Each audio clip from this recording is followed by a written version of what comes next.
Some viewers may find the following video disturbing. Viewer discretion is advised. I'm back and I'm mad. Welcome, technical issues. Yada yada yada. Welcome, Fuck up. Jerry. It's 8-ish. Indeed it is. We're Or do you more want- or less on time. Yeah. People Pardon? should be happy that you're back and don't have to just listen to me ramble along. Should they? I think they should. Oh, I don't know. Don't know about that. Oh, harden them. That's what I say. Fucking harden them. Are you on the? What are you on? What are you drinking? Lemonade. Lemonade. Oh, Like a okay. more or less reasonable, responsible adult. I'm like putting a wee jumper on is what I'm drinking. Sometimes I'm asking myself, people naming their beers this way, are they mentally stable? I honestly don't care. I had one earlier that was just called All Souls. It was some sort of Mexican chili and chocolate Day of the Dead beer. It was like 10%. That's not bad. This one's 10.5%. I've one for later, which I think is about 14%. Oh, doesn't it still count as beer? Oh yeah. Which is, if we could live through this, what comes next will be marvelous. And I mean, as far as beer names go, The only reassuring fact is that at some point they will run out of real estate to print the name on it. that's fairly wordy, and there's still over half a can front there, not even including the sides and backs. So there you go. Yeah. Justin does like rolling ones. It's amazing, Demon Sub. It was so amazing. Oh, I wasn't that the two players? No, it was the solo game. Solo game was like, if you roll 2 ones, your weapon breaks. Oh, yeah. And he just kept doing it. Going, this is fucking marvelous. I had that in the background at some point. I was, why is he not using weapons? That explains a lot. You know, shame. Really, Yeah. shame. Before we start our usual topic, I went a bit on a hobby spree, a spending spree to say the least. Let's see if this works. So, I got myself a brush, and another brush, Ah, and a small Jerry. brush. Look at you with your makeup brushes. Yes, and some, what do you call them? Emery papers? Jugs. What do you call them? Oh, yes, emery boards. Some very cheap bias Well, for Pete. applying Oh, that's like, smart pieces. it's like an Ardbeg stout.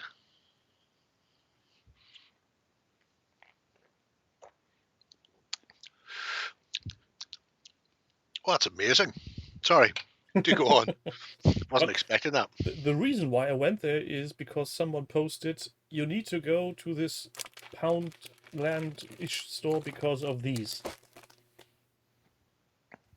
That's What a are bag these? full of circle wood chips. Ah, right, In, okay. I thought they were communion wafers. 32 and 27 and 15 millimeters diameter. And they are €1 for one bag. So, can't go wrong with these, I think. No, well, you know. I mean, Use depends them what you're putting them on. But Or sure. anything. I'll find a use for them at some point. I hope. I need to introduce you to the TV series that was Bottom, Crispin. You'll appreciate it. And then there's this little thing, which I blame you for. Oh, Frost Grave. It's the first of all graves. Second edition. Second edition. German. German. Yes. As Gaeliga. That's the whatever main the reason German why equivalent is. I actually got into it, because I can't be asked to translate stuff. That makes sense. I mean, I can barely be asked to translate the rules from English into English. It's difficult sometimes. To make them from proper English to idiot English. Also, just in case you didn't notice, I got myself a new chair. Because the old one was basically so flat. Oh, well done. It was like sitting on a piece of board. Yes, Crispin, that still counts. My first British Napoleonic army contained no English in it at all. It was all Scots and Irish as far as the eye could see. It's like Enniskillen for my line infantry, and my guards came courtesy of the Irish, 17th Senior Irish. It's Well, good. It's good times. There's no rule demanding you use English in the British force, is it? Only if you want to be historically accurate. Where I don't think there was ever a battle where it was just all foreigners. There was quite a lot of King's German Legion in my force as well. KGL are a thing of beauty. So, what did you prepare for us this week? Apparently, and this is a bit random. Apparently, it seems to be mostly scenery. Who knew? I certainly didn't. But once I got into a rut, I couldn't really get out of it. The first two, I warn you now, are fucking enormous. So we won't be going through them all. Well, then let's jump into it. And I've set them to oldest first because I don't think I've been here with you. I think we have been in the Tuscany village, but Have we? Yeah, and that's not sorted oldest. But that one's not sorted the other way around. So that's okay. Yeah. Right. I'm pretty sure we had looked at this long time ago when he first started just putting up pictures. Yeah, I've been crawling around my village / town, taking photos of things. There's a journey into FreeCAD in October last year. Yeah, but don't worry, they've resurrected the thread. It's all come back now. You hear? Yeah, and he's still doing mock-ups in a CAD software for just all the buildings, which is a bit mental. Oh no, he's gone further because he's actually printed some of them out. There you go. Here's all the tiled roofs, all printed. But right off the bat, amazing. Yeah, I love this the way he just scribbled. Here be roads. Here be something else. These are different levels. No need to be very precise. Just scribble along. All about to get the thing out there. And also something that Lloyd could have used whenever he was doing that watchtower, and he couldn't work out how to make the actual panels the fit. Rooftop. Yeah, on a 3-dimensional plane. So it has the cosine in there to explain just that. Cut a rectangle in 4 triangles and expect them to fit. No, you really can't. I'm guessing that's a mistake most people make at some point. I'm guilty of that too. Must be. Yeah. I didn't know because I'm not clever enough to do stuff using cosines. Whenever I did mine, I did it by the medium of the height I wanted, and then working out the hypotenuse to get, using maths for hobby. Yeah. What kind of wizardry is that?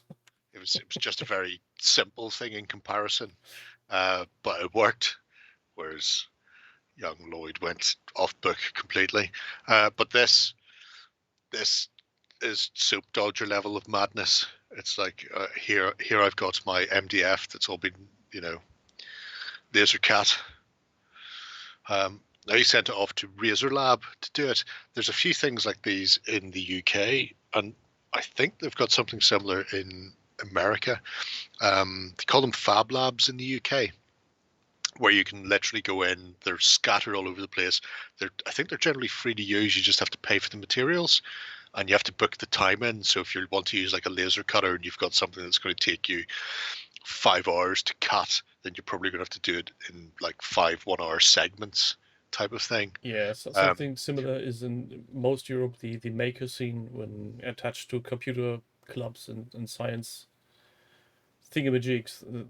They offer similar services. Yeah, here's it. Yeah, so you don't have to have a laser cutter or a 3D printer. You can just work the shit out yourself, which is what Redvers have done. And then just, well, obviously he's not gone into one of these free to use places. I think he sent it to a company and they've actually gone ahead and cut it out for him. But it's a good way of building up the Italian terrain for what's coming next, which is the majesty of his battle report, which is actually the second link we'll be looking at in a moment.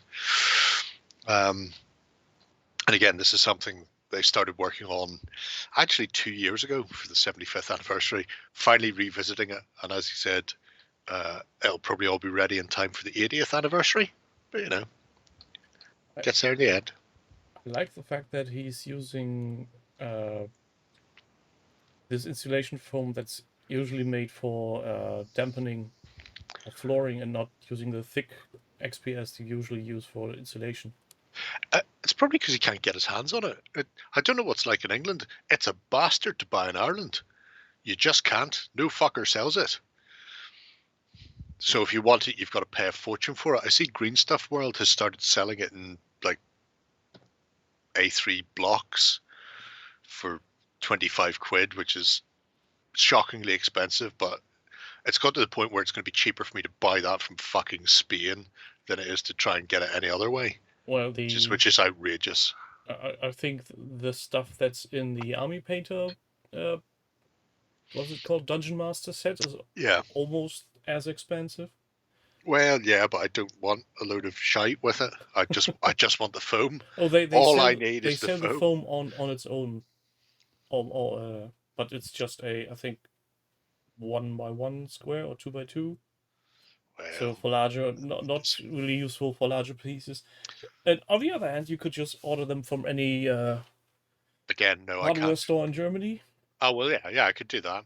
But the last time I looked at buying it from an actual proper supplier, I would have had to order a pallet of it, and it was somewhere in the region of £425, not including shipping.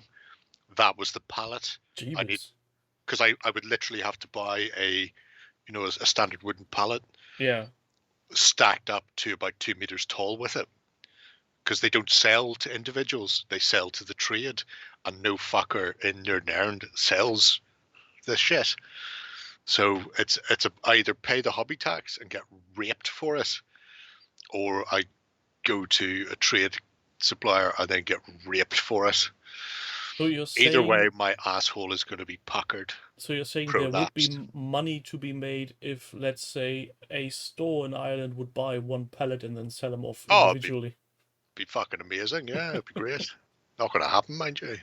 The funny thing is, that stuff, if you don't really want to go the route and just go... In most German terms, they call it Styrodur, but that's a trademark, like is... certain other things. Floor mate is the big one. Yeah, and so it's XPS, extruded polystyrene, and you can buy this either by sheet in the local hardware store, or you can get a one larger unit, which is about, I think, 10 sheets, and you can have that sent to your home. None of that's ever happening. It's fairly cheap, I'd say. But the only stuff we can get here is, the shit polystyrene balls, just the regular shit. Yeah, that. Poor. That's what they sell here. Presumably, at some point in the past, the IRA worked out how to make a bomb out of it or something, and that's why they don't sell it. Because I can't work out any reason why hardware stores don't and building merchants don't sell it here. Surely we need as much insulation as other people in the British Isles. Surely. In fact, more, because most storms hit us first and then stop. But no, doesn't work. Maybe it can be melted down into explosives. Would be. Blue Foam Store do sell to NI, and they are another rip-off rape merchant. I won't be ordering from them either. Because I was there, seen the prices, and then they went, oh, we'll have to courier you this stuff because it's so bulky. It's like, are you fucking shitting me? How much? It would be cheaper for me to fucking fly over, put the stuff into my luggage, fly the fuck back. Yeah, it's so light you could actually haul it on your shoulder. So the next project then is, I'm guessing, Redverse the Second.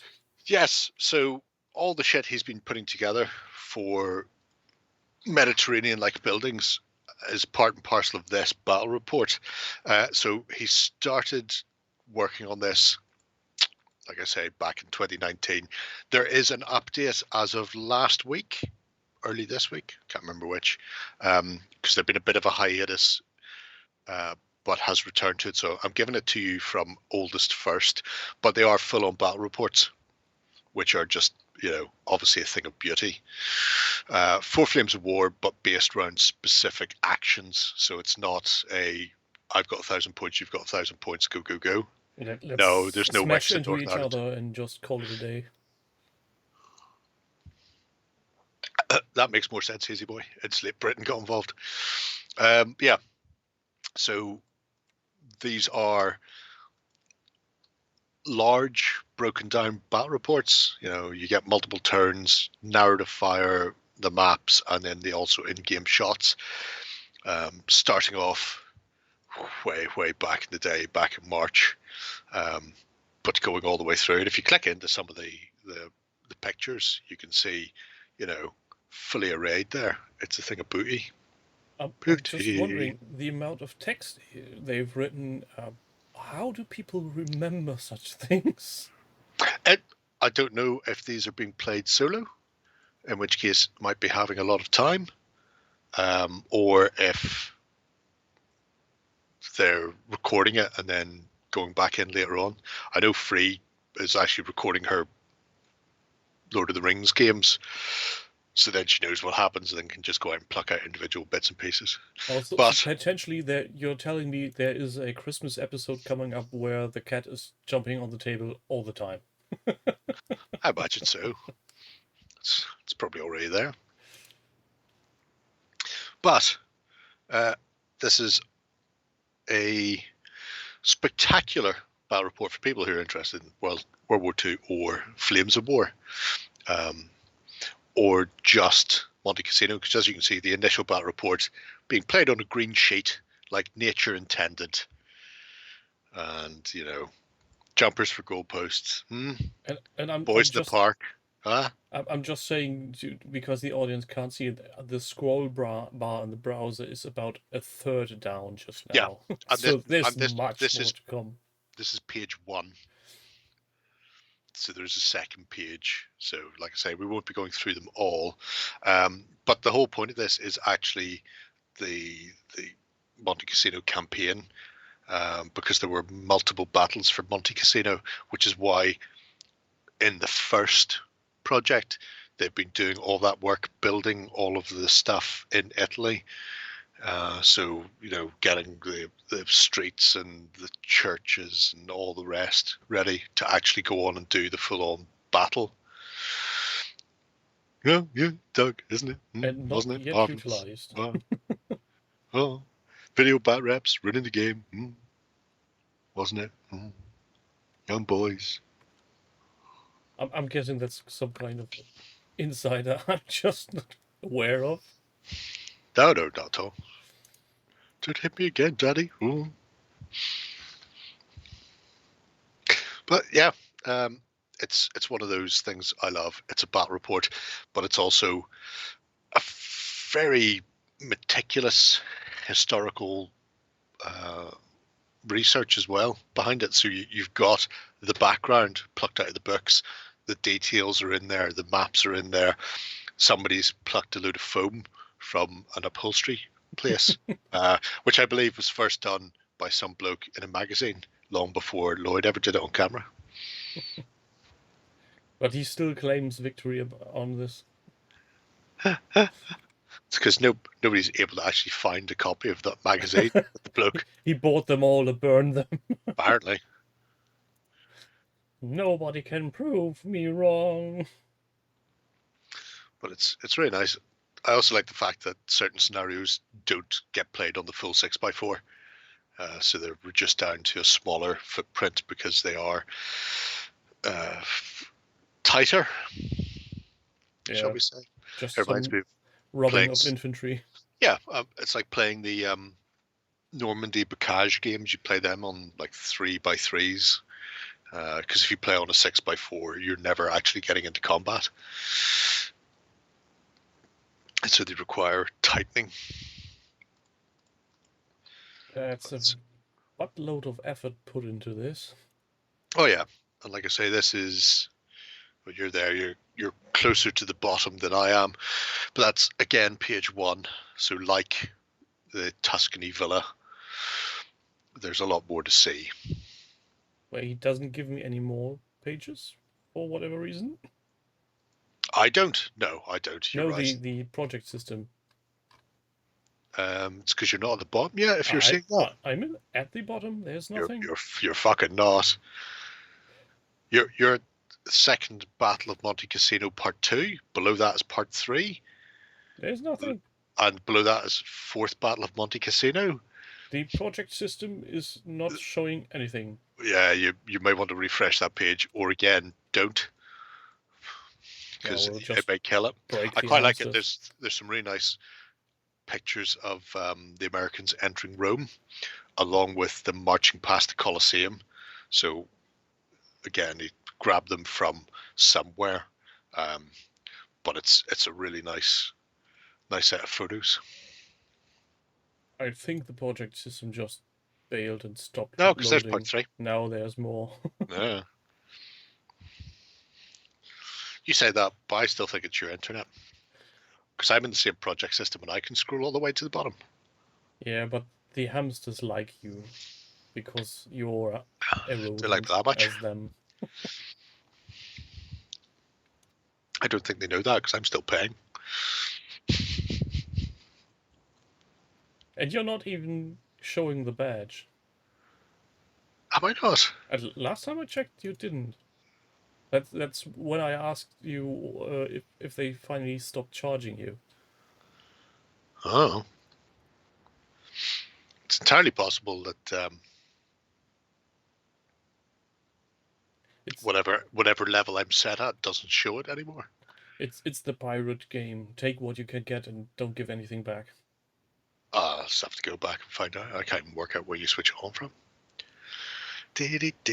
Don't mind me. I'm guessing the redstones here are the plucked foam debris from the larger hillside. I don't know. I haven't zoomed in on it. It could. It's possible. It just looks like unpainted foam. I'm already at my profile trying to work out where I can display the thing.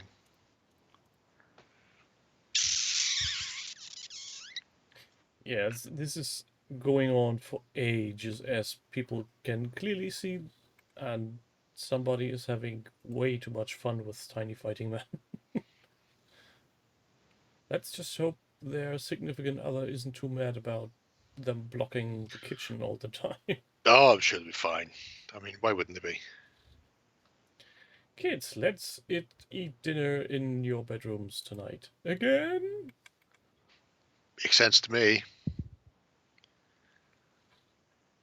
Holy moly. And taking the time not to only to scribble everything down, but to take pictures and then do the tactical pictures from above. Yes. Like nature intended.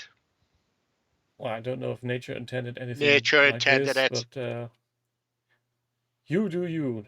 Hello, James Cutts. Jam Muscat. It's pronounced Jam Muscat. Yeah. So I can't work out how to display my cock. Drain the eternal life out of everybody by boring them with even more of this glorious thing. Won't be boring them. Like I said, one page is enough. What is the next we have in store? Well, a little bit of Lord of the Things. Could it be something Tiny Fighting Man from Middle-earth? That's the bunny. So Henri Light, or Henry Light, as we've been calling them, probably. Not to be confused with the cavalry. Oh, that was very good. I wish I'd thought of it. Oh yeah, it was grand. I really cringed and laughed at the same time because, oh god, this is so stupid, but at the same time, it's more funny than it has any right to be. Mm. So this is just a little diorama for some halfling adventurers. Again, showing off with their expanded polystyrene. Because, you know, show offs. I think I've seen him posting pictures of the miniatures last week on the "What Are You Painting" thread. Could be. I I never was got wondering yours. where this was going. It was going here into a circular diorama. It's on little plinth and everything. It's got Spyro. Spyro. But the first chapter plus bits is explaining the setup, and then after that gets to work with the cutting and the sculpting and the podging of the modging. Yeah, I somehow I've got Mel's voice in my back. Use Mod Podge. Cover everything in Mod Podge. Make it sturdy. Could be that. Isn't it? Wasn't it? Jumpers for goalposts. Small boys in the park. And sprinkle some sand. Yep, well, you know, some people can't be arsed with PVA, so Mod Podge, it's a good way to go. I quite like the introduction of the Boyds. The what? It's Boyds. Boyd watching. Because the idea is, this is weird, this is something Genuine Vision Steve was talking about putting dioramas on a round base, because you can look at it from any angle and it should make sense. And that's kind of what's going on here. Ah, okay.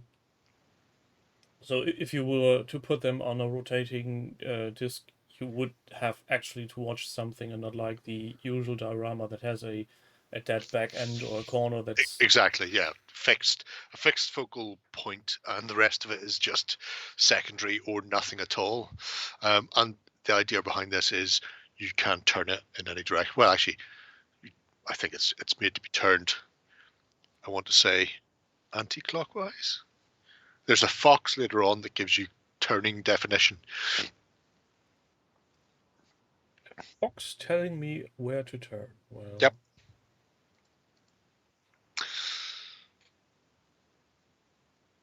Somebody's breaking out the coloured crayons. I was just going to ask, is he using the crayons on the brush directly, or... Could be. It's pigments. It's essentially pigments. That's all it is, pigments. You know that thing that you wipe on, wipe off, and then take all the paint off as well? It's like that, but done properly. It's good. And then some green. Just for contrast, I guess. Well, yeah, that's grass for you. It gets everywhere. The bastard. Look. That poor bastard's got all birded up. It's gone very Hitchcockian. Put more dog food in his hair, make him run around again. Why dog food? That's what he put in that girl's hair in the birds. Oh. To actually get her physically attacked by birds. That wasn't clever animation or cutaways. She was physically attacked by birds. It's what they call a practical effect. It was good. It was very good. Oh, see, there's the fox. Foxy, Stouty, Stout. Denzian, hello. See, fox. Denzian, I don't think a plinth is mandatory for a diorama. Oh, you know, it is if you want to annoy Lloyd. And at the end of the day, don't we all want to annoy Lloyd? Isn't that really what we're going for? Annoying Lloyd would be much more fun if he was back on the XLVS a weekender so that we couldn't see his reactions. You know, I get to hear him, so it's good enough, I feel. So now since this is done, I don't. Is it though? Is it? Looks like a final shot. You say that, but it's only one shot and it's from the rear, showing us those people pointing and some tree roots. I'm not entirely certain that's done yet until I see full 360 Yeah, pictures from every side. that's what I was going to say. I think this would actually be a project mandating some kind of animated GIF or small video GIF. getting a 360 view of everything. I call it GIF just to annoy you. You call it wrong. I've Is your got two bags of graphical round interface bases all right? telling me I'm right. I've got one fucking massive bag of round bases telling me you're wrong. Well, okay. What's then next in store after I'll show all of you, you fucks. dragging, kicking, and screaming back to AOS? Well, Again, another project that's been ancient. well, it's not ancient, but it got 3.5 years? It got started a little while ago, but they've come back to it. I was like, oh, I should probably do some more to this project. Rainy Harries. Is there a larger break within the project, or is it just a I totally forgot I have this, ending it now? No, I mean the Undead was done back in 2018, and then it jumps forward to the weekend. So you've got those. Okay, yeah. So technically, there's a slight break in there. Yeah, I'm guessing this is what you call a sleeper project. Very much so. These are the new, not Oroks. These are the new Hobgoblins from Games Workshop. Hobgoblins, Yeah. Now, he was looking around on the internet for ways to paint them, and he found a YouTube channel with some quick and easy ways to speed paint, which is watch it, paint it. So he started painting them like that, which is, a good way to go. And started firing them out a rate of knots. And this was all going fine until he got to the big figure later on, where he found Marco's channel painting the same figure and doing a really elaborate base, at which point he made a terrible mistake. And his speed painting efforts came a cropper because he then decided to stop while he tried to 3D print some upside down swampy bases so he could do resin filled upside down swampy bases and follow Marco's tutorial. Hello, guys. I see where this is heading. But, despite the Marco interruption, he has got them all dusted. Which is astounding if you come to think of how Marco works. Yeah. Yeah. Still fairly certain he lives somewhere around the Phoenix Park in Dublin, and me and Steve will find him. There we have it. So there's what they call the big creature. Grim Stagger, blah, blah, blah, blah, blah, blah, blah, blah. The blah, blah, blahs. Probably, who knows? Something unpronounceable, not unlisted. But anyway, Hobgoblins by another name, despite Justin not liking them, because he's very wrong. I mean, how can you not like them? They're some of the nicest orc/goblinoid figures GW has done in fucking forever. Even I don't hate them. I wouldn't buy them, but I don't hate them. Yeah, I like what. Is that what they call them? Hobgrots? Fuck my hand. Sack my cook. Just call them fucking dingleberries. The naming procedures with Games Workshop are, I think, on a decline for 20 odd years now. Shocking altogether. Well, I think the effort and time used for his bases actually paid off. Yeah, I mean, the paint jobs themselves are what they're supposed to be. Quick contrast paint jobs. There's nothing spectacular about them. There's no clever highlighting. There's no subtle techniques. It's how do I get these on the tabletop as quickly as possible? but the swampy basing really adds to them. So you're not going, well, that's just been one coat contrast and fucking walk away. It looks like a lot more time and effort's been spent on them. I'm guessing he possibly has spent more time on the bases than on the actual miniatures. Probably about the same, because it's not particularly spectacular. I mean, I think they've just been contrast again, and then resin has been poured in to make the swampy. So I don't even think it's that detailed or extravagant. It's probably more time spent waiting for the fucking bases to print out. But there's for the resin to cure. if you look at the first picture at the bottom set of 6 there, where you've got like the heroes together, top left of the bottom 6. I mean, there's like one of those Sigmarines on the floor being stomped on, and he's just been hit with all of the blue. But, it does the job a treat. That's a really nice force, all done and dusted. I mean, get them off those round bases, not the proper squares, and maybe we'll have a talk in a game. But maybe they are just for display, and they are to be set in a random order on a display piece, not for gaming.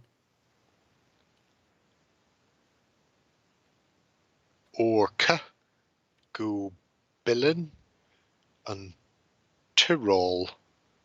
Oh, I'm never going to get those demon sub. They're just too outlandish. But you do you. Hobgrot, Slitters, Uruks. It's not getting any better. Yeah. But yeah, I like it. I like the fact that they've come back to I'm not going to say abandoned, but it was taking a hiatus. It was like Father Ted. The money was taking a long rest in his account. It's just resting there, Ted. Good long rest. Speaking of Father Ted, when you shared that video on Discord a few hours ago about the gun making in Ireland. Oh, the Finian gun. I watched it. Yes. And the next 3 videos that were suggested to me were all Father Ted. Were they? Explain this to me. I've fucking no idea. I didn't even know we had a Finian gun factory in the 60s in Ireland. But now I want to send that link to Gun Jesus and go, you, find one of these guns. Tell us about these guns. And you had, what was the quote? The most modern testing facility in... Most modern proving. Gun, yeah. Yeah, for gun proving. Because I imagine most gun proving sites are, fucking 100 years old, probably, where they test guns to see whether or not they'll explode in your face. Yeah, what I really loved about that video, I don't even know if that's still going. The actual seeing how things are machined 60 years ago. Yeah, what was it? It was like 68. So yeah, basically 70, the 60, principles of machining metal and wood haven't changed, but the machines have somewhat advanced. Oh, you missed it.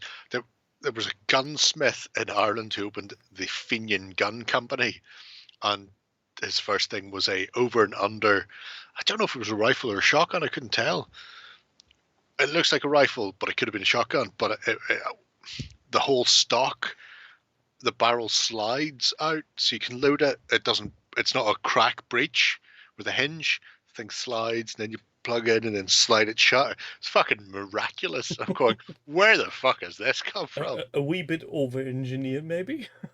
He won something. His dad was a gunsmith in the old Dublin gun factory of fuck knows when. I'm going, this is madness. Yeah, and what's especially delightful on that video is that there's not much talking. There's just when it gets into here's the guy going to make the gun, and then it's just like 4 minutes of silence as it just shows footage of the factory actually machining and assembling the gun, and then comes back at the end to talk about it a bit more. Yeah, very relaxing watch. Less coke, I imagine. Bit more poutine, but a lot less coke. It was a fucking weird thing. Anyway, yeah. So my goal is to get Gun Jesus to talk about it. Speaking of talking about things, the next project is a fighting fantasy journey by Tenzian. Yes. That mad lad is collecting books. The thing with paper and pages. Well, you know, it's a way to do it, certainly. This combines the trifecta, really. It's old school.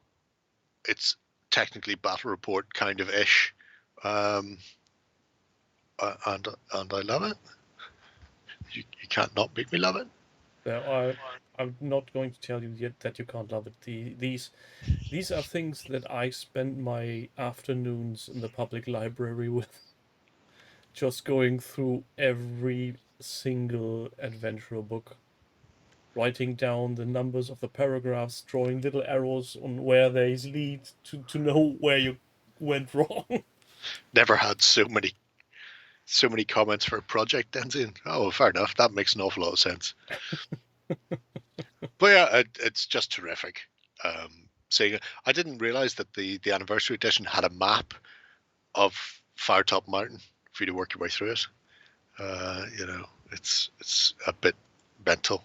I think what makes these things timeless is not being a complete board game where you have to set up things, you just grab it and you Oh yeah, jump in for a few minutes and then put them away again. And if you're just reading them for funsies, you don't even need to throw dice, you just go on and jump from number to number. Well, while we have you, because I know you're generally here anyway, which is always handy because it saves me having to do anything complicated like type. Where'd the miniatures come from? Because I know a few companies recently have actually started doing, like Atlantis, I think, have done a range of miniatures based on the Fighting Fantasy book covers. But so they are the Atlantis ones, right? Well, there you go. That answers that question quite happily. I wasn't certain if they were from there or not. You got them at South Loot. Atlantis are about to launch their Dragon Kickstarter, I think tomorrow or maybe Friday. What kind of dragon, he asks. Oh, don't worry, it's STL files, so it's not real things. Oh, I'm safe. Yep. I spent way too much money already this year on hobby supplies. So currently, because I'm reading some weird Frostgravian book, I'm asking myself, should I just pull out all my Kelters and paint them, or should I look for different miniatures? No, not that. I mean, the only way this project could be better is if we got like a full-on narrative of you fighting your way through. Just saying. That's it. Just saying. I'm pretty sure somebody on Twitch did something similar with a fighting fantasy book. I don't care about Twitch. Twitch is for cunts. That's why I'm here. Go on, Teddy, go on. And then you know you want to do it. I'm pretty sure there's a golden button in it for it. Ooh. There might be a golden button for this anyway, to be brutally honest. Yeah. I keep sending things to Ben. I think he's blocked me, to be fair, on Discord. Have you seen this, Ben? Have you seen that, Ben? Ben, that's me, Ben, Gwen, hello, Ben. I think I still... We're only at book 3, so obviously we've quite a long way to go. How many did you get? I assume you didn't get the full range. He said in chat only another 50 odd to go. There you go then, yeah. So. Well, I've got the Lone Wolf? The White Wolf. Yeah, range. Lone Wolf is different. Lone Wolf is Joe Deaver. That's him. He's Lone Wolf. That's one range of adventure books I actually still own in its complete state. Right. Ooh. Show off. Yes. He for once tasks me. Good old Ricardo Montalban. So Remember that time he murdered that guy and then Columbo had to kick his ass? Well done, Columbo.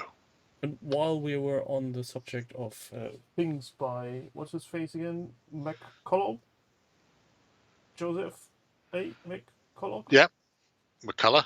Yeah. Quarantine 37 by Duck the Fuck.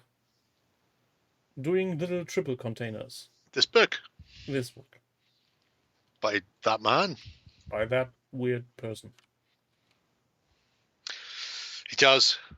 It's not often you can say the murder weapon was a bull, but when you're watching Columbo, you know, anything is on the table. God bless him. So, yeah, Douglas the Fugless. Weirdly, I got to see some of these earlier on today before he updated this because we were talking random balls and he was going, have a look at these. And I'm going, that's a really interesting shape of a thing.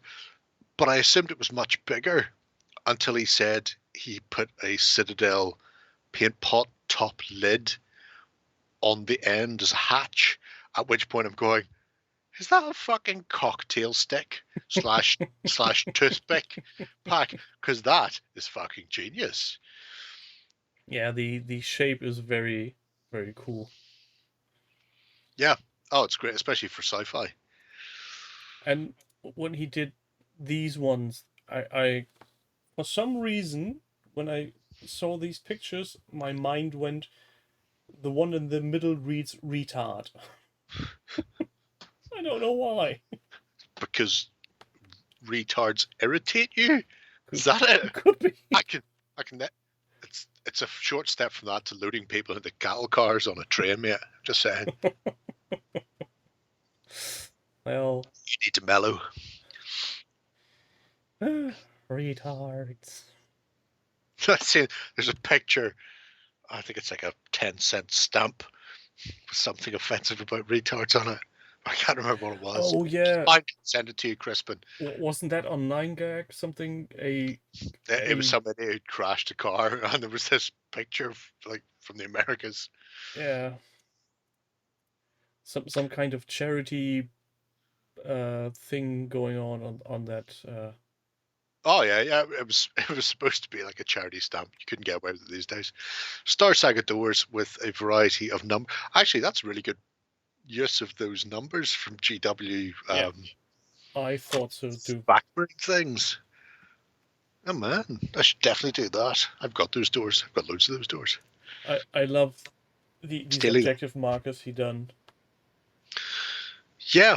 Oh, you're so far beyond me. I need to catch up now. Some grenades, and The half-eaten man. The audience can just guess on what this one was called. He may have been called Monsignor. No, I think he called them one data, one physical loot.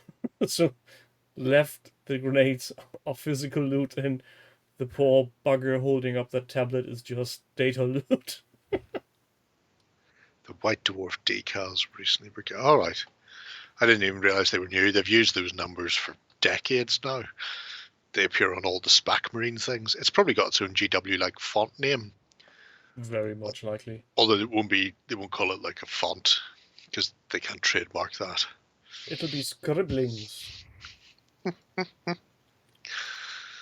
But yeah, weirdly, apart from the train, there's also a battle report in here. I know, you're all shocked. Me, the 5th Earl of Wimborne, pick a project with trade and a battle report? Oh, yeah, that's probably a better way of doing it. Data Makes didn't sense to have me. wiggly bits inside, yeah. But he was fully functional. Or He fully had some equipped. wiggly bits. Whenever they lifted up his hair, he was full of wiggly bits. Yeah, and this project is also a very nice reminder of you can use anything for terrain as long as you've got some fantasy. So these bottle cap looking type things is, if I remember correctly, the syringe tops for his insulin shots. He said in the project earlier on, and Yeah, pretty much anybody guesses what that thing on the left is, I'm going to say that's a Euro plug. In his defense, it won't fit in any wall socket in England. So, fuck it. Get it on there. Boyo. Useful for numbers and shapes. But yeah, really like it. Really nice project.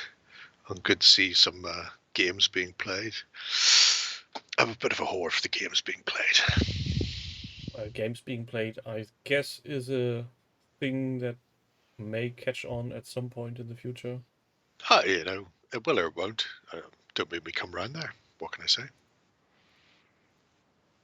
Someone said it was this distillery. I mean, they're not a million miles away from a copper still, are they? They're just missing the cap at the top to trade it away. Well, maybe in the future there's better ways to do that. There's no better way. What are you talking about, man? You're talking madness. Me, governor? Madness. Talking to Doug earlier about breaking out my Star Saga stuff and possibly even my Sedition Wars. Some of my Sedition Wars got broke out the weekend, but mostly because they were clear resin and it meant I could spray stuff on them and see how it would look before I start painting my Moonstone figure.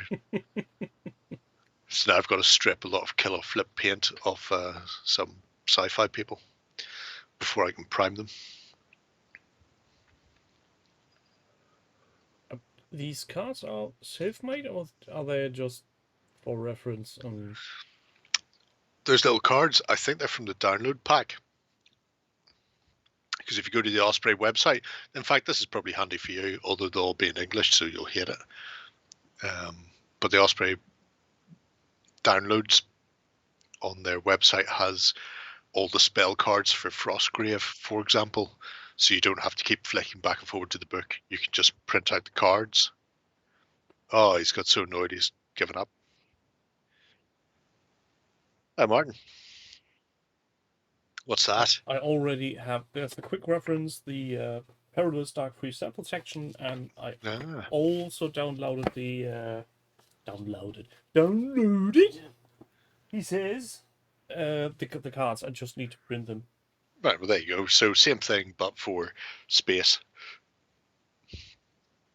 Space. It's all about the space. Lost in space. I should get myself a laminator. My life would be much better if I had a laminator. Yeah, those are very, very handy. I'm pretty happy that I have one.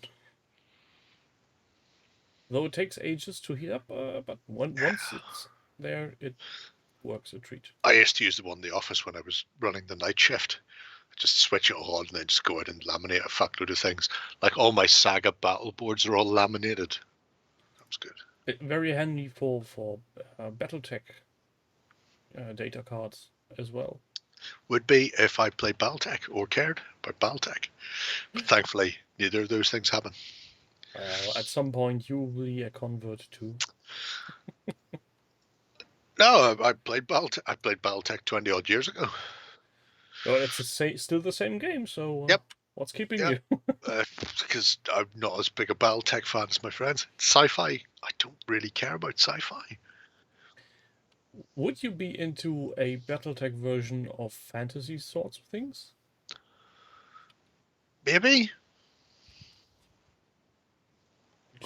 Trying to wrap my head around if this would be a possible thing to do without getting too silly. Things in my mind are like on Warcraft 3, these little tree chopping monsters where the rods are in, if you remember. I do, but they were like one-man things. But then, that's not really fantasy. I've dropped blue tack on my carpet and I can't see it, but I imagine I'll find it in time. Oh well. You know what they say? If we can live through this, what comes next will be marvellous. Barrel-aged barley wine with cocoa, orange zest, and vanilla. Well, let's hope this is as good as the previous one. I like the Queen, which is a I'm trying to remember the name of the Gribbly from Star Saga. Goliath?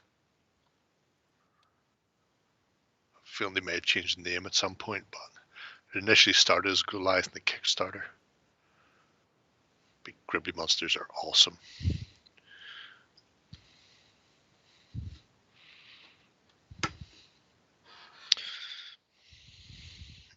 Ooh. What's next then? Well, next, at some point, I'll tread blue tack into my socks. What's next? Could be worse. Yep, For the Nameless. The Dwarf Gunline by Umbra. The goal of this project is to build and paint a dwarf hold army for 9th Age, beginning with dwarfs he bought 11 years ago. Yep, so Almost recent models. Yeah, modern stuff from Umbra. Most of it from Mom Miniatures. I was poking around the internet today and I've seen Nostalgia. Gesundheit. Dwarves from a different company, but I now fail to remember how the company was actually called. Right, well, that's handy. The interesting thing is they make a system for fantasy battle working with 10mm or 28. Choose your poison. Or rather, pick your poison. And the only reason why I stumbled across them is because I think it was Taurus mentioning on Discord that Void is back in town. Right. That old game from Icor. Oh, Void's been back for months.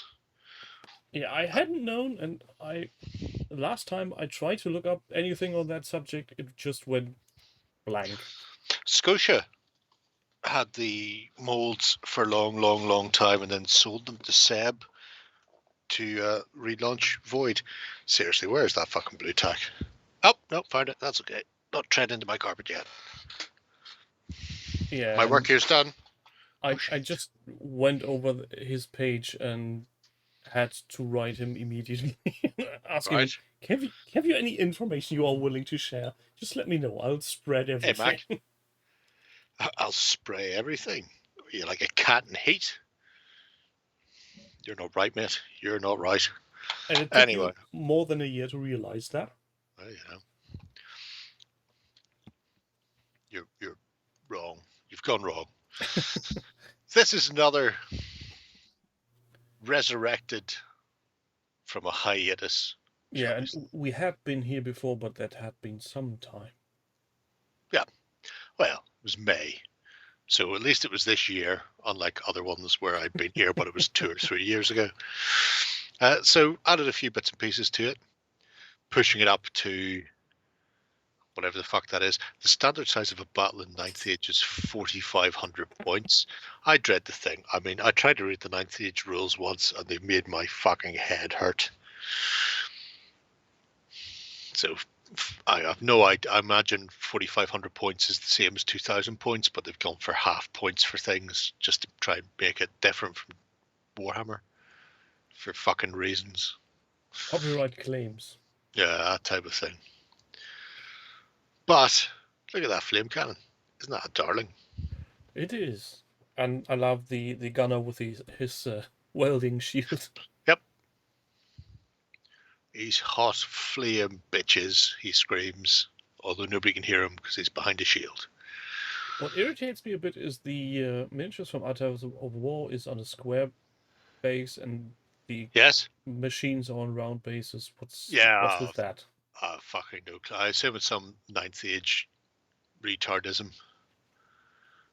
I mean, if it was a proper game, it would all be on squares. It does confuse me a bit. Yep. Oh, it confuses me as well. Yeah. Unless the minute somebody reaches your war machines, they're just lifted off the table, so there's no point in aligning to them. I mean, that's the only thing I can think of. I'm still very much in love with the standard bearer. It's an amazing standard. Look at him go with his big screaming old bear. compensating for something with that thing. No, it's old school. It's during that period when you know what looks good, massive standards look good. Yeah, you need a plastic standard and a metal miniature, otherwise this thing will just... Oh no, they're all metal. Oh god. It's a metal standard and a metal miniature. It's just how the game is played, my friend. How do Just you how the balance this? You know, just make sure you have a decent sculptor. Drill it, Keeps drill a hole everything in the bottom upright. and then make it very secure on the table. It reminds me of the old Golden Demon entries, which annoyingly I discovered a couple of weeks ago. There used to be a site, it was a French site, where they had all the Golden Demon winners going back to the fucking mess of time, and it's finally, after 20 odd years, gone. Oh. Which is a criminal shame, because Games Workshop has not got a good repository for old Golden Demon winners, whereas that had them. So, you know, when you had the old, you can win, they had like a squad entry. You had to be mounted on the base that you come on, so 25mm rounds. But people went through a phase where they made these like A4 page fucking banners. So you had like a 4-man Harlequin squad, and then these fucking huge banners above each one with tons of artwork on them to try and make them stand out from the crowd. And none of those, GW have fucking no records of any of them. They dragged them out and shot them like they did away with all the other fucking good things that they used to create. I'm just imagining now somebody making a huge fucking banner just blinking with LEDs and a giant arrow pointing down. Stevie, watch me. Here I am. I've still got some of the old White Dwarves. I might dig through them, find the old Golden Demon winners and upload them myself to the auditor site just to show them off, because they were just insane. I'm trying to remember how. Harley Quinn, because it must have been, it must have been early 90s, and it was just madness because somebody had done like massive. The banner itself was a triangle, but maybe half like an A5 size, but then it changed into lozenge patterns, getting smaller and smaller. And you're just looking at these things going, your paint job on your miniature's a bit shit, mate. You've made up for it with this massive fucking banner like a seal. I used to hate them. And then, but it was very much a sign of the times. And then there's somebody leaves the door open, the wind blows in, and everybody is trying to catch the minis. That would have been a good thing to see. That's an interesting thing. Would the Wayback Machine have it? Probably not, because anytime I look on the Wayback Machine for stuff, it's not on there, and it's very disappointing. Yeah, the Wayback Machine is not very reliable for weird random pages. So what is it we are looking next? Well, after Dwarfs, we had to get back on topic with some more buildings. In this case, technically fantasy houses, although potentially dwarves again. So somebody's bringing out the wire cutter and the XPS foam. Yep. Yeah. I'm just, I mean, I've got to the point where I'm self-harming, just looking at people cutting up XPS foam. Going, you fucks, I can't do any of this. Just sit with a Woodland Scenics hot wire cutter, jabbing it onto my arm up and down while I watch these people do bits and pieces. I was contemplating on sending you a packet full of licorice for Christmas, but I think I'll send you a packet full of XPS foam. It would be amazing. It's not going to happen. Ooh. Demon Winner's back up. Oh. Although it doesn't have that, what you call that thing, when the site is secure. HTTPS. Yep, that is no longer on it. But to be fair, you're only ever looking at pictures, so I can live with that. I might put a link in before we finish. Anyway, the build that's going on here from Dark Void is quite nice. There's some interesting tips and tricks about how to use foam to make buildings. So texturing it using tin foil, that little wooden jig, or using a textured rolling pin, or even a wire brush, like a suede brush, to get wood grain onto stuff.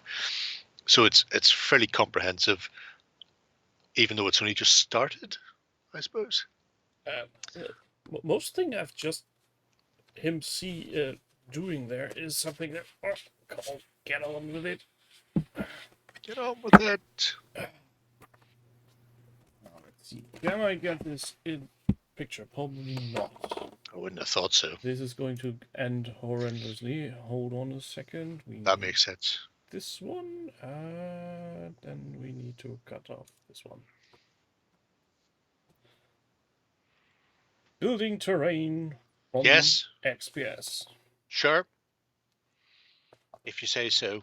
None of those words are on the front of that book.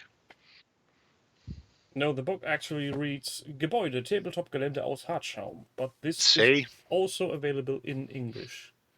And this is basically a Bible, a compendium of all tricks. No, Panzer, not in Northern Ireland.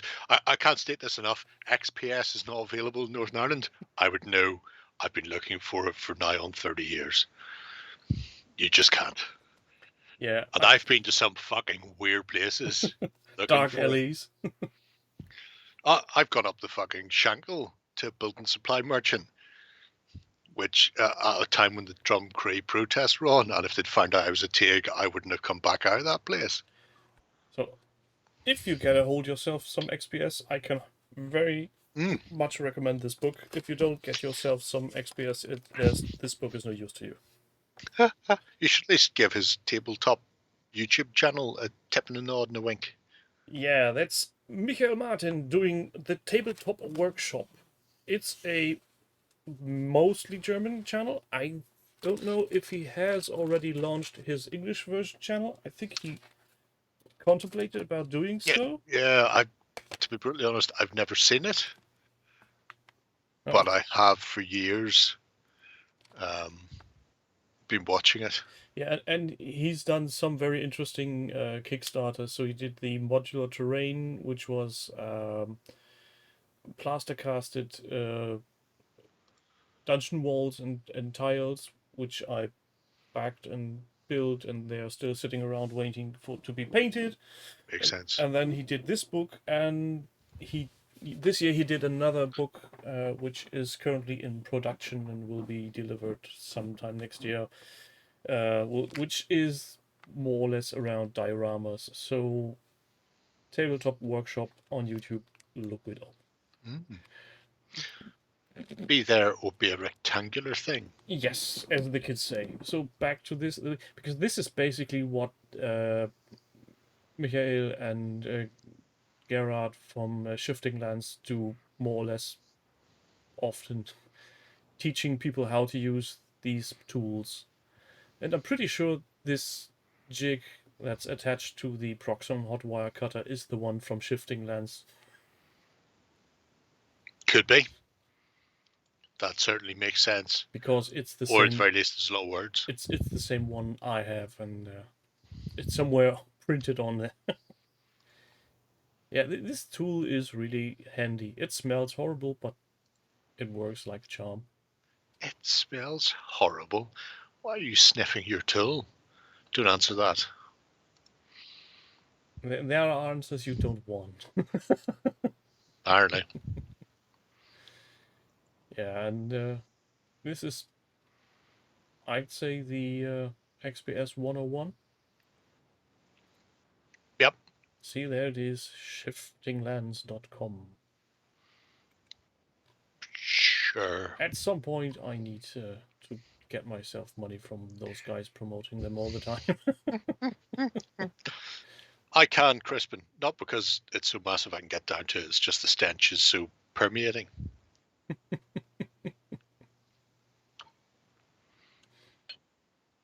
Anyway, that little jig with the toothpicks, I seen that on a website recently. Yeah, that's also made by Gerard on Shifting Lands. It may be. But I don't think I've seen it there because I don't know who he is or what they do. He's a nice fellow from the land of cheese. Yeah. So potentially many companies are now making them. It's just a simple jig to keep brickwork or stonework aligned. Oh, he has some contractual obligations with companies, so that he's selling to one shop in Germany, and he's with Blackmagic Craft is one of his resellers in Canada. So that's possibly where you have seen these tools. I've probably before. seen it on Blackmagic Craft. Yeah. He at times really pushed the stuff that Gerard sent him. Good Is to your have. tool nicknamed Sam? Why would I name tools? They are to be used, not to be named. I know what you mean. Oh, James is trading terrible secrets. There's bugger offs there. Hello, bugger off. Hello. B&Q in the south stock it because it fucking doesn't in the north. Also, have you worked out where Marco lives yet? Bugger off. Have you hunted him down? Right. Where to next? Let's go all in war. What do you say? 3rd Armored Division, the Iron Knights. We have, Captain I'm fairly certain, Italia. had a look at this in the past because I was blown away by the paint job. Is Captain Italia the nickname of Marco? Hello there, this is Captain Italia. It's not beyond the realms of possibility, but I have to say, no harm to him because these are beautiful. I don't think it's up to Marco's standard, which is harsh. Yeah. Just saying. But then again, Marco really does splendid paint jobs. Well, I mean, these are stunning. I think this is the Forge World. Medusa. Is it Medusa? No, because that was multiple guns. Basilisk. No, it might be Medusa. Big, short-barreled fuck. Anyway, rather than being mounted on the back of Chimera, like most are, Forge World released a set of them as towed weapons, proper old-school artillery pieces. There's some gorgeous little details on these. You'll be coming up to a side-on shot from the left, I think. And there's that amount of detail on that spade. Why would you? Hi, Demon. Why would you do so much? Because, you know, if you don't, then other people come along like me and go, you've left mold lines on that. Anyway, I want you to find the side-on picture facing left to right, which I don't think you've reached yet. Yeah, it's this one. Click on this one, bring it up big, and then click it again to invigilate it further. Oh, no. I'm not going to. Oh, no, I do, because you're hovering right over what I want you to look at. This is going to make people cry. I'm not going to make them cry. It might make them get very, very antagonized a little. Because you can really ambiguate that a lot and read that. Look at that. Yeah, but can you read it? Sadly, it doesn't make any sense in the context of a giant gun. I didn't think it did either. But have a stab at the yellow. Filtereinsatz nach 2 Starts aus. I was thinking bauen, but that. Ja, ausbauen und reinigen, filtern, Öl tauchen, abtropfen lassen und wieder einbauen. So remove filtration pieces after 2 lift-offs. Clean, rinse in oil, let it dry, build in again. It's like they've copied the instructions from like a dishwasher or washing machine manual in German. But at the same time, it could make sense for a gun. I'm guessing that's some kind of transfer he had on a World War II plane or something. I really fucking hope so. Because if that's been hand painted, somebody's getting stabbed up now. It means a journey to New Zealand, but I have cousins in New Zealand. So No, I'm pretty sure that's a transfer. Nobody is Man. writing that small. definitely the Vorsicht nicht. Yeah, that's very that's much transfer because you can attention. see Don't what? you can see the outline of the transfer on Yeah. that one distinctly. On the one on the side, it's not quite as clear, but still, even as a transfer, it's a nice little feature that breaks up the blue gun a little, you know. And imagining having that piece on the table and standing 2 or 3 meters away from it and just, is there something written on that? Mm. And then creeping in closer and just, who the fuck writes this small on the gun? It is awesome, Mac. Very, very much so. It's very much so. And I mean, the whole thing, because weirdly, after all the German on the gun, Minefield, I think, is just in English. There's a little sign hammered in beside one of the wheels. But maybe that's been left behind by a previous unit that's abandoned the position. You know, you never know. Small shield. Oh, there. Minefield. Yeah, that's very much English. Yeah. Section 36546S00. Yep. Yes, it is. I mean, this one's another one that's been lurking in the project system forever and a day. Being secretly stowed away only for you to Yeah, see? I don't know what no, because the gun is a new piece. So the gun's been added. The rest of the stuff is from 2 years ago. So the Lehman Rust Demolisher. I think this like that. this text entry tells it all. Well, we all know how it goes. Life, job, taxes always takes us away from our beloved project. Yep. So Whatever. I'm guessing it's been more of that. I imagine so. You know, a bit of work gets done, and then life gets in the way. And all of a sudden, somebody knocks at your door and says, "Have you paid your taxes yet?" And nobody bats an eye if you start screaming, "Help! Help! I'm being repressed!" Yeah, the paint job is gorgeous. It's just such a high level throughout. I like the color transition. It's almost so subtle you don't realize it at first. It's airbrushed. Still very, very subtle. Yeah. That's the key. You do your subtle transitions with your airbrush, and then you go in with a brush. Oh, look at Baby Tonk. To do the lining, and then put the details in and add the chipping and weathering to mask the fact that it's too smooth and too precise. The little Goliath mobile mine. I do love the Goliath. I was in the Army Museum in Stockholm, and they have one, and I took so many pictures of that little baby mine-laying tank thing because it was just too cute. Did you ask when its feeding time is? No, there's nobody there. They were all staying away from me as I wandered around going, "Ooh, baby Jesus." Can somebody please remove that big hairy guy from the large weapon area?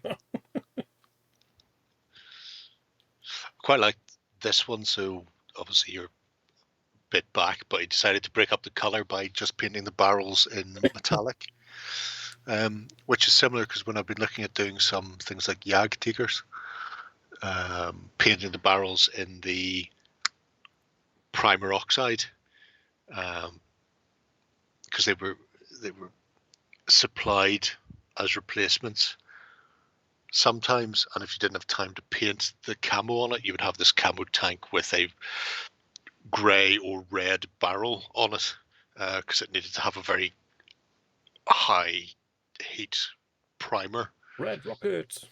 that type of thing. It could also be grey as well. They were ceramic primers. But that, just things like that, just to break it up, because generally you would see 40k tanks are just, you know, the colour. And I think going in and doing that extra detail. Yeah, and the weathering is just amazing. It's almost like looking at a cartoon. It's really, really nice. I've not been to Bovington Panzer. There could be. Could be one. I'd be surprised if they didn't. They've got everything else in Bovington. It's amazing. Very, Yeah. very cool. It's and I would love to see the whole army arrayed. Again, this is another one of these projects that has been going on for a little while and then took a long break. So this is one page. You can drop back to see previous pages in your own time, folks. But I would love to see the whole army as it stands with the addition of that gun now. Yeah. Do you know if these metal plates are they part of the kit? If that's the 4-door one, yes. Oh no, the ones under the wheels. Yeah. Don't know. Because that would be a attention to detail that's almost scary. I mean, I could find out by going to Forge World and seeing whether or not the death cords still exist on it, or if they've all been fucking taken out and shot. Possibly.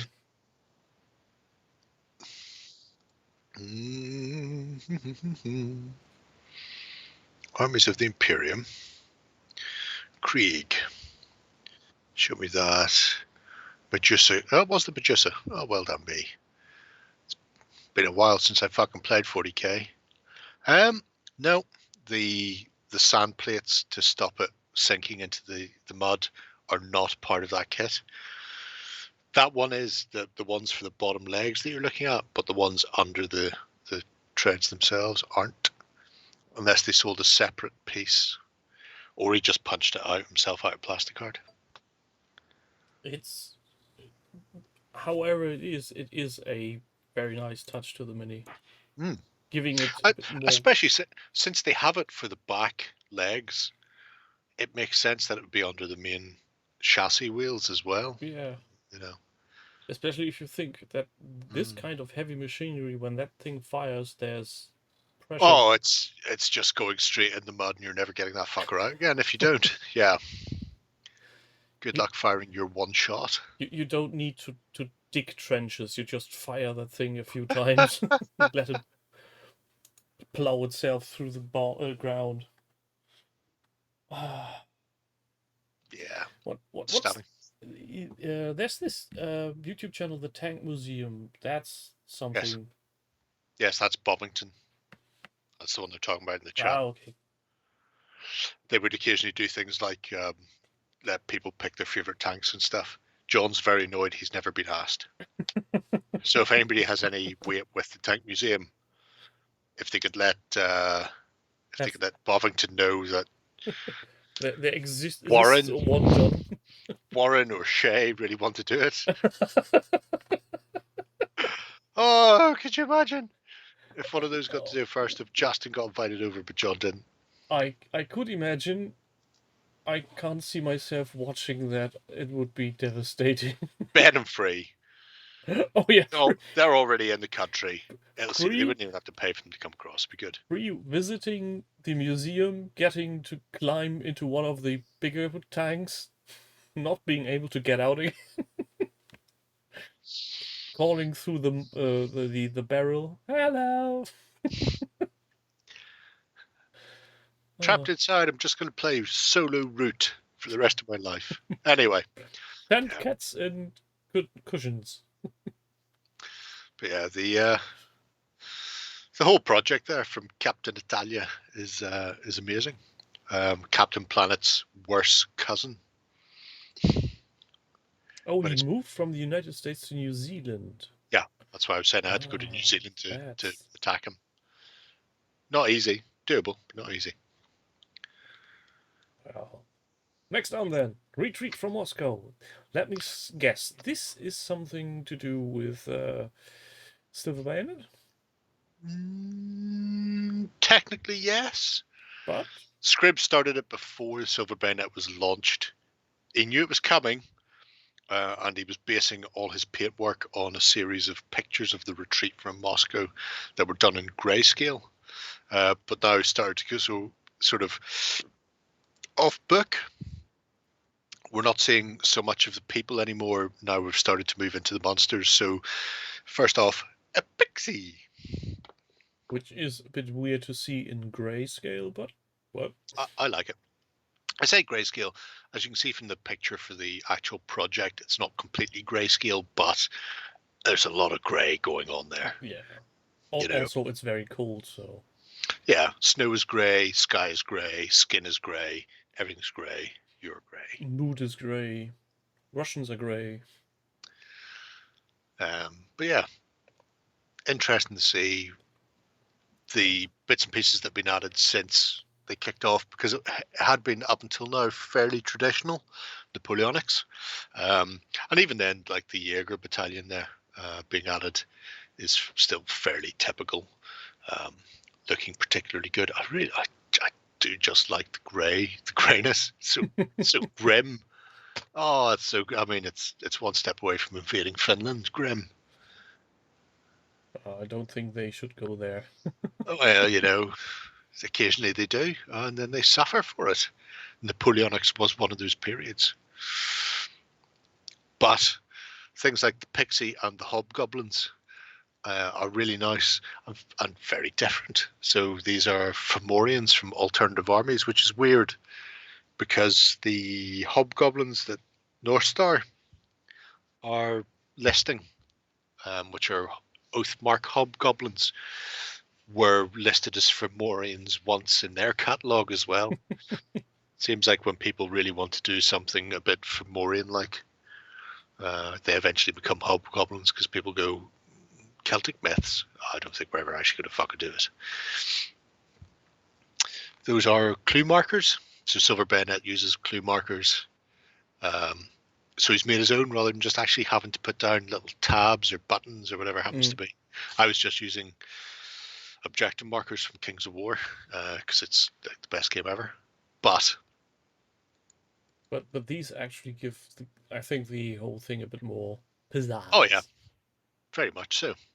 I mean, there's the hat in the middle of the evil triangle. Yeah. There's the broken sign. There's the bloody the skull under handprints. the rocks. Yeah, and then there's the patch of vomit after a late night kebab. I'm fairly certain that's what the last one is. You can't tell me different. And some gravestones for whatever reasons. There are no dead people in this game, I've been told. No, there's gravestones required for one of the scenarios. In fact, the scenario that Justin played on solo needs gravestones. So having gravestone markers are always handy. At the very least, you can put them down as terrain, break up line of sight, give something to hide behind. I just noticed Justin getting hammered by a vampire and some skelly bits. Oh, it was quite good. Punched his heart right through his fucking back. It was good. Good times. The black dog. I really like that. I mean, it's another word, black dog, but it's so spiky. It looks like one Johann Egerkrantz He's did very hungry. for Vaesen. It has that sort of angular look to it. I'm a fan. What can I say? And then this very punchy werewolf. Yeah, which I think we've been here before. Yeah, if not, I've been here before. No, certainly. at that point we have been here before, because then there's the French unit which we looked at with the officer with a weird helmet. Have a weird helmet. It's a perfectly normal helmet for an officer. Officer, help me. It just means he's part of the cavalry. That's all that means. Cavalry. I'll never be able to unhear that. Not unhear that. Oh well. Don't worry. I can't. I'm weak. At some point I'll walk out into traffic or something. So After the solo play, is Justin no more Mr. Alpha Strike, but Mr. Double Ones? No, don't worry. He goes full Alpha Strike in the PvP game where I played him. I was working out my list and he set up the terrain and I came in and you'll see this. The terrain on my side is a couple of ruined buildings. The terrain on his side is a couple of ruined buildings, a wall, and then a hill. And on the hill, he's got his riflemen and 2 musket men in a line. And I just could go fucking nowhere without getting shot in the head. It was brutal, but at least it was fast. Let's put it like that. He goes to me, what's this scenario now? It's scenario 4. All right, what do we need for it? I went, lots of trees, and if we've got a river or a road or something to run down the middle, and then went in to discover I was just running across no man's land while he stood on a hilltop and picked me off. You'll see that on Friday, I think, or fucking Saturday or something. I don't know, whatever day it goes out. Well, at least some things don't change. That's very reassuring. Oh, it's good times. So the next one then will be Project Firefighter. Caesar has done again some more terrain. We've been here in the past when he started his modularity. We have been here, and for once he's not just doing insulting pictures of me. So well done him. Insulting? I call them flattering. He's got me nailed bang to rights, to be fair, in that Ascent of Jerry one. Except I seem to be a lot more limber than I actually am. But anyway, I've actually got something from Caesar. It arrived this week. A death threat? No, weirdly not. Maybe that's still in the post. Got this.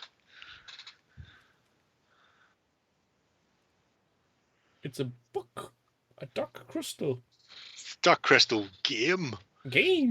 Oh. This was a thing that what kids like listen to and stuff when we were kids. We watched it and shit. So you know the way you would get like a dust cover on a book and it's just there to protect the book? Yeah. Well, this dust cover is actually like the map and contents for the book. So as a GM, you can pop it out and keep an eye on shit. So is it a real RPG then? Pretty much, yeah. And then the book itself is nice. Can you see that? Can you see how textured and lovely that is? Yes, we can. Right. So that's the front. It's quite good, but it's not a fucking patch on the back.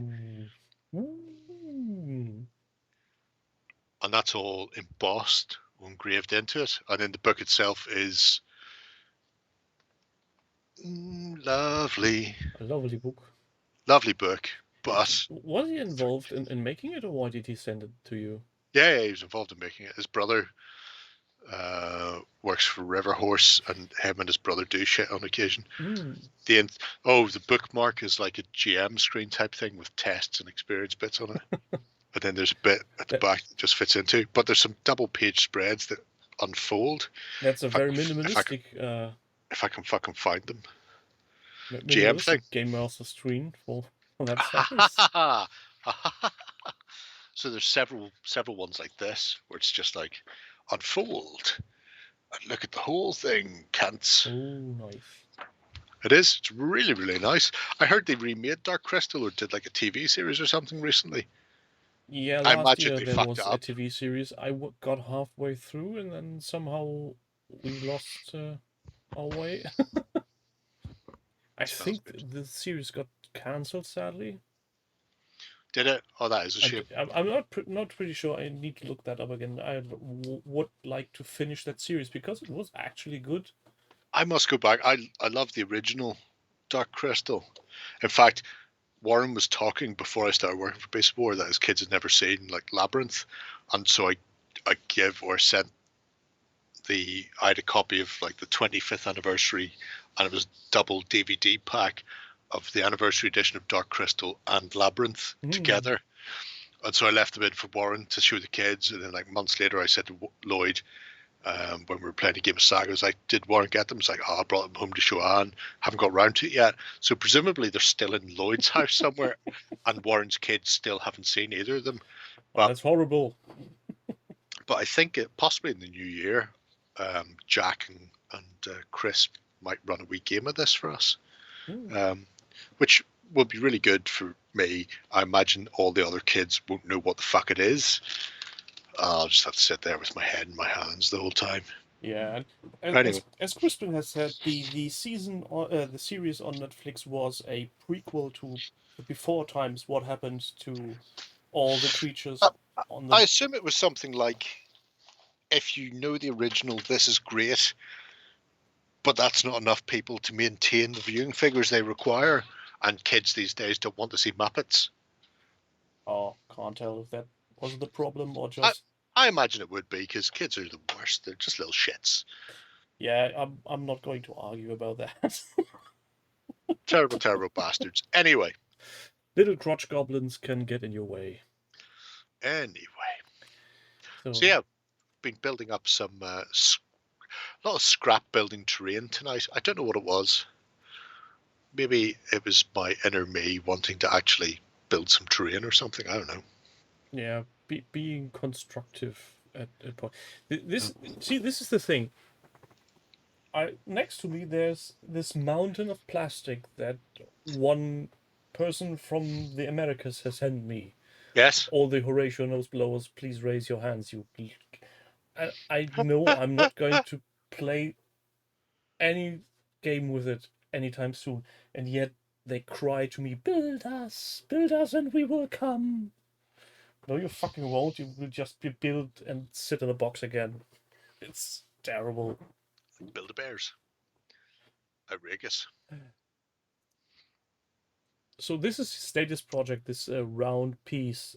Though Yeah. I haven't quite got my head around it, what it's supposed to be. Some kind of manor? Mansion?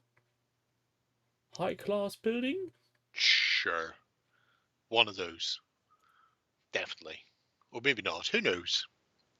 What it is a decrepit building with a front circular portico and then a trash pit moat round it. You know, could be anything at all. Trash compactor shop. Well, that's a name for it. I like it. It, you know, does exactly what it says in the tin. It takes his trash and compacts it into a handy tabletop building. Then he needs a little monster with a googly eye sticking out somewhere.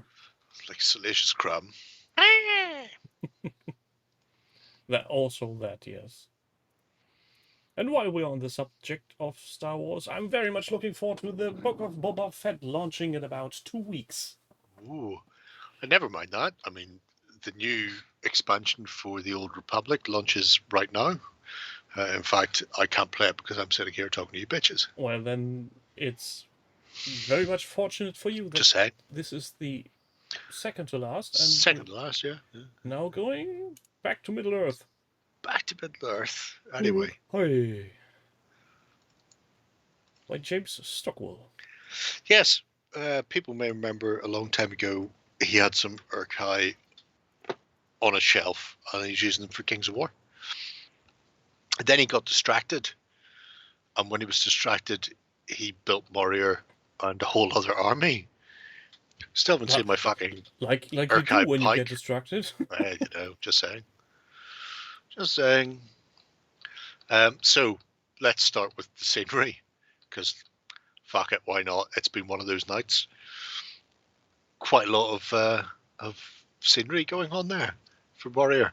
I quite like the it's many steps and columns. It's like Bon Jovi, Slippery When Wet. I'm guessing, to quote Bellis Preston, cutting all those steps could potentially lead to insanity. Could be. There's some sort of massive, we call it a cat rog, attempting to attack Warrior. I like the fact that he doesn't really give too much about the sealing of the material, because with this expanded styrofoam, you usually have these little bubbly bits looking. Well, you can see when he painted it, it paints like corduroy. You can see very definite lines down it.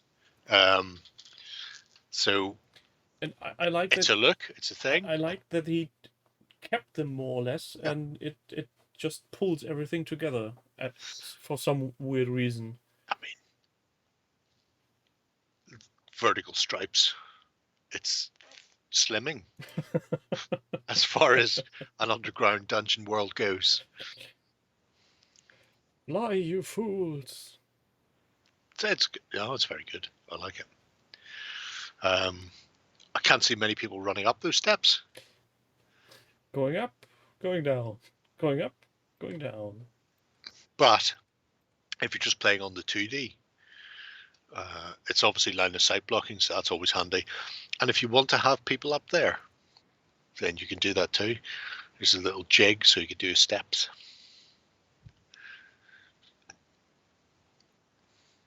Which are a way to go. He blames Like Warlord Basalt. games. Yes, Mac. That's, Why does he blame Warlord games? because he's still not done his fucking Urk-hai pike army for Kings of War. But he did, unfortunately, get sucked in by Warlord's Greek Hypaspis skeletons. And you can see he's got one or two of them, backed up by some Mantic undead cavalry, Saruman the White as the necromancer, and some GW banshees swirling around the place. For good measure. Yep. And I mean, as a army as a whole, it fucking works. It really does. Some more zombies. Don't know I'd run crossbows troops, but you know, to each their own. And it does look like he went out of his way to scratch build some. Yeah, I mean, even things like the pikemen. So the pikemen have all had spears replaced and converted to make them into a pike regiment. Some of the spears and the likes have been tweaked and fiddled with to change them up. This one must as be... have the crossbows. This guy must be right up your alley with a dagger in his eye. Yeah, right up my Strasser, Sonny Jimbo. So that's one of the Perry 100-Year War plastics, which is a really good plastic set. And then when you start swapping bits and pieces, you can make a very decent unit of either revenants, so heavily armored skelly bobs, or vampires. Ghoul heads on those make fantastic vampires. Just saying. Throw it out there. I feel this is one of these armies where when you see somebody play with it at a convention or something and you go up to him and ask him, who made these miniatures? He just can say, yes. Yeah. I mean, it's only Perry's Mantic Warlord and a little bit of GW. It's only really 3.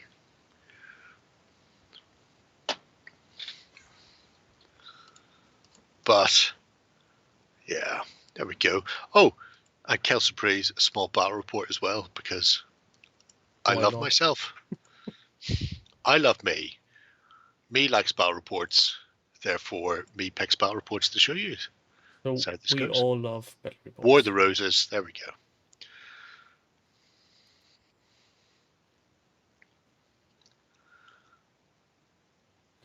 Yeah, very much liking this. Yep. Look, trees. If only Ben was here to see the trees, but Ben's not here. Oh, Pete wanted to know how to make trees. Pete's got trees. He ordered them from that guy who may or may not supply Pete with those trees that he bought a long time ago. Hey, Pete, you ever get your trees? Asking for a friend.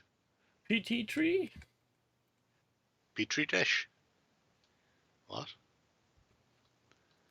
Speaking of which, anybody see the Craftsman did a video on Stargrave last week? How fucking weird was that? I don't know that I did. Craftsman has nothing to do with the hobby. He does crafting and casting and sculpting his own shit.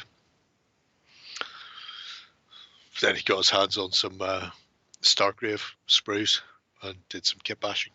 He also agreed with me that the mercenary box is the best of the Stargrave boxes, and the chimp head in it is great.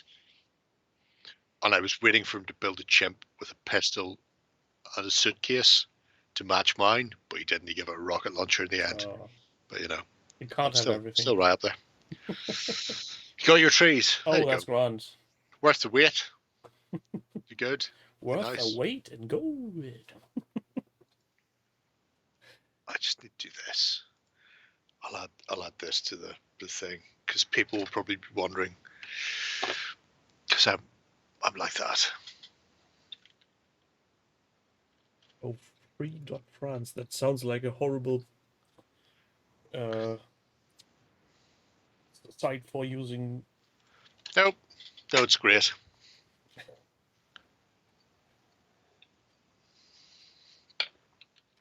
Yeah, interesting nonetheless. Yeah. It is not comprehensive because they essentially went through and scanned old white dwarfs. I've started on the Chalice of Doom because anybody who knows the old shit knows that that was one of the quintessential early white or golden demon winners. It was also part of an art show recently. Oh, you've moved away from the Chalice of Doom. Oh, you're just the worst. Yes. Oh dear. War Games Foundry, so Brian Ansell, who started Games Workshop, recently had an art show on, and that piece, the Chalice of Doom, was one of the unique pieces that was in the art show, along with the original first edition Harry the Hammer and some of the other bits and pieces by Blanche that sort of defined the early days. But that's a really good site if people are looking for Inspiration. Inspiration, yeah. Most of it GW and America, because they were all in the White Dwarves very early on. They've subsequently added more countries. I see even Japan has stuff there now, which last time I paid attention, it didn't have fucking anything there. So somebody's obviously gone and dug them out from Christ knows where. You got a Slayer sword print. Oh, that's terrible. Is that Japan? Yes. Oh, wouldn't you be upset? Look at his face. He's a little disappointed. I spent ages, I thought I was going to get a sword, and all I got was a lousy blah, blah, blah. Raven Armory used to make the Slayer swords in England. I remember talking to a guy on the phone one day when I was a teenager, getting their catalogue, and mentioned about the Slayer sword, and it was like, yeah, we haven't done one for those in years. Maybe they're using the same one over again. I've gone, I don't know if they are or not. Or if they've just, They or if recast their own BGW, stuff. they've recast it. Wouldn't that be hilarious? It would not have surprised me because they hadn't stopped giving out the Slayer sword and it looked the same, but fuck only knows. We've paid quite a lot of money for this original one, and now we get somebody to fucking knock us out a hooky version every year for painters. But yeah, you can go through maybe it. they just hand out the original for the photo, and then the contestant just gets a miniature of it. Oh no, they'd get stabbed up by the Slayer sword if they tried to take it off me. Just saying. But yeah, if you're interested in seeing old school stuff going back to 87, so not the initial, but fairly fucking early, you get to see things like John Toyer painting everything brown, which always annoyed me. It's like, how the fuck is John Toyer won again by painting everything brown? Prick. Yeah. Well, I think that's a very nice high note to stop on.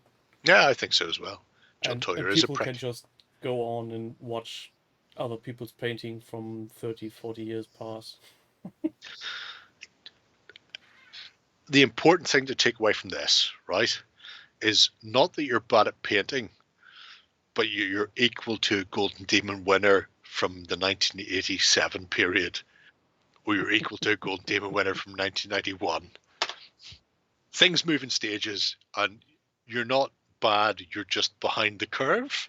I feel that should be the new metric we use when talking about painting standards. So get rid of You say that like, back. There was an awful lot of brown in those. He had a fucking Skaven versus Undead diorama where the skeletons were brown, the Skaven were brown, the grass was brown, the rocks were brown, the tree was brown, everything was fucking brown. Horrendous. Well, John Toyer we should ranks up there stop with talking about Jakob Brun-Nielsen. things being painted to a tabletop standard, but say, well, I'm currently at Golden Demon level 9088. Yeah, exactly. You're not tabletop standard. You're 89 and improving. Here's my display quality. I'm currently at 95. At least that would make some kind of sense. Uh, And would be a Crispin, measurable metric. I would love it to have been camo, except he won multiple years in a row, and everything he painted was in fucking shades of brown, from yellow to black, but only moving through the brown scale. And it didn't matter whether it was fantasy, sci-fi, or whatever. It was all fucking the same. It grated on me seeing him pick up a prize. It was the equivalent of fucking Matisse or whatever, you know. Picasso going through a blue stage. Toyer's going through his fucking brown stage, which lasted too long. For 2 decades or something. Anyway, yeah.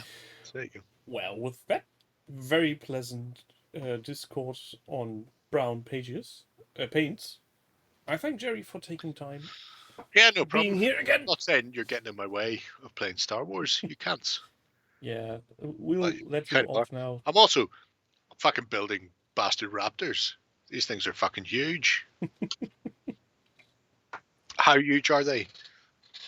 Well, if I was to chase one across the screen with an apex predator, it would look kind of like this.